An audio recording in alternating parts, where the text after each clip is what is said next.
Nadakma na ng pulisya ang dalawang pinaghahanap ng batas sa Nueva Ecija dahil na rin sa tuloy-tuloy na anti-criminality operations ng NEPO at sa pagkakasamsam ng mga loose firearms.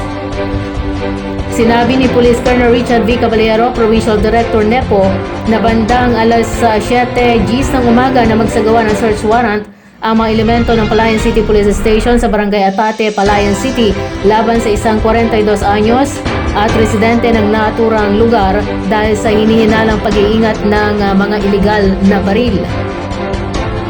Sa paghahanap ng otoridad, natuklasan at nakuha ng mga opisyal ang isang caliber 38 Smith & Wesson revolver kasamang 4 na bala para sa nasabing kalibre.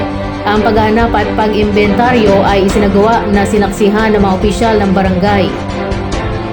Kakasuhan ang suspek ng paglabag sa Republic Act 10591 o Comprehensive Law on Firearms and Ammunition Act.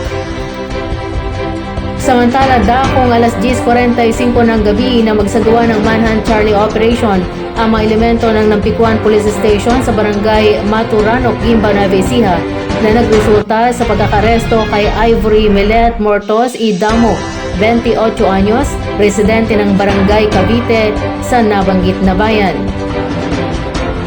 Si Mortos na nasa kustudya na ngayon ng Guimba Police Station ay mayroong outstanding warrant of arrest para sa kasong estafa na may inirekomendang piyansa na 40,000 pesos.